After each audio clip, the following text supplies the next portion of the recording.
I never imagined this little bear cub would change everything in my life. One moment I was enjoying a quiet afternoon, and the next, my food was gone, and so was my peace. But this cub wasn't just hungry. He was desperate. Desperate for something no animal should ever have to fight for. As I tried to save him, I found myself face to face with a much bigger battle, one that no one saw coming. And it all started with a simple craving. But what happens when the cost of survival is more than you ever bargained for?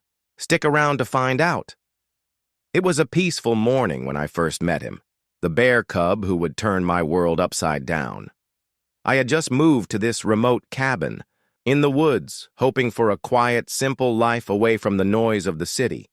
The kind of life where I could slow down, reconnect with nature, and find some peace. I'd spent days setting up my little cabin, unpacking boxes, enjoying the solitude.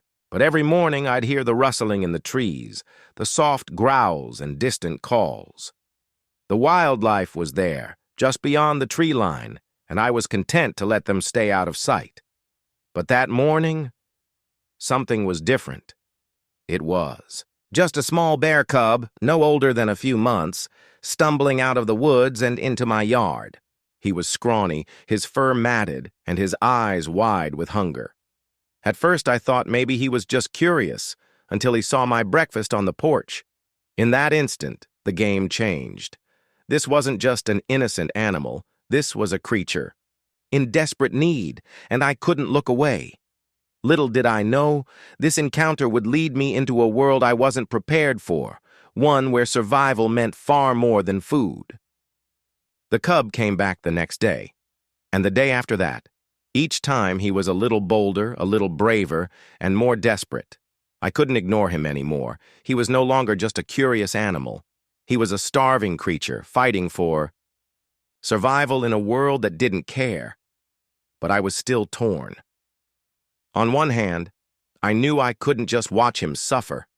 On the other, I wasn't equipped to care for a bear. What could I do? How could I help something so wild, so dangerous? Every instinct told me to keep my distance, but my heart couldn't just let him starve. The situation grew worse quickly. I found myself leaving food out for him. Just scraps at first, hoping it would be enough to calm him. But it wasn't. Soon he began getting bolder, snatching food right off my porch, tearing into anything I left behind. One evening I walked outside to find him already halfway through my dinner. The bear cub had no fear of me anymore, and it hit me like a ton of bricks. I was his only hope. And then, the day came that everything changed. I woke up to the sound of frantic scratching at my door. My heart skipped. I opened it, expecting the usual hungry cub. But instead, I saw something much darker. The cub was there, yes, but so was his mother. She was massive, her eyes wild with hunger, her gaze fixed on me as if I was the enemy. For a second, I froze. The tension between us was electric. This wasn't just about food anymore. It was about survival. The bear had no reason to trust me. And yet, she let her cub approach me. It was as if she knew, somehow, that I was the only one who could help them both. I knew I had to act fast. I grabbed what I could, a quick handful of berries and some leftovers, and tossed them toward the bay cub. The mother didn't flinch, didn't move. But the cub? He hesitated only for a moment before rushing over and devouring the food. I thought I was helping, but the truth hit me like a punch to the gut the next day. As I was gathering my things to head into town, I noticed something else, something much darker. The mother bear had been watching me the entire time from the trees, and she wasn't alone. There were others, more bears. They were circling my cabin, sizing me up like I was the prey. I had crossed a line without even realizing it. What started as a simple act of kindness was now a dangerous game. The stakes were higher than I'd ever imagined, and I was in way over my head. As I stood there, frozen in the doorway, one question echoed in my mind. Had I done more harm than good? But before I could make a decision, something even worse happened. I stood there, frozen, my heart racing as the bear mother stared me down from just a few feet away. The weight of the moment hit me like a freight train. The cub, still scrawny and trembling, was beside her now, eyes wide with fear.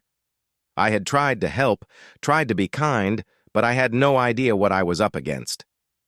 The mother's growl echoed through the trees, low and dangerous. I took a step back, my breath shallow.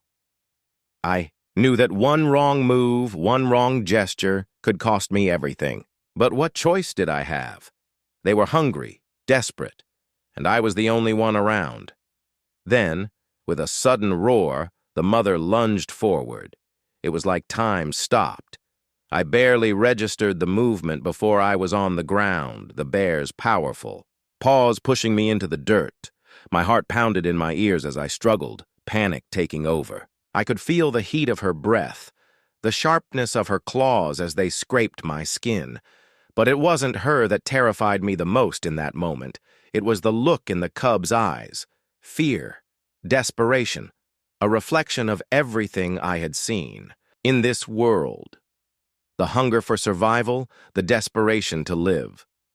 I had tried to help them, and now they were in a fight for their lives. I was outmatched, out of control, and there was nothing I could do but try to survive. As the mother's weight pressed down on me, the thought struck me. Had I made a terrible mistake? Was this bear's trust worth it if it meant my own life was at risk? With all the strength I had left, I pushed against her, trying to get away, but the last thing I saw before everything went black was the cub, still watching. And in that moment, I knew. It wasn't just my life at stake anymore. I woke up hours later, disoriented and covered in dirt, but alive. The mother bear had disappeared, her warning clear, but the cub, he was still there, staring at me from the edge of the trees. Something had shifted in those moments, something I couldn't explain. I hadn't just been in danger, I had been a part of something much bigger. That night, as I lay there thinking about what had happened, I realized how much it mirrored the world around us. The desperation of that bear cub, the raw fight for survival. It wasn't just nature.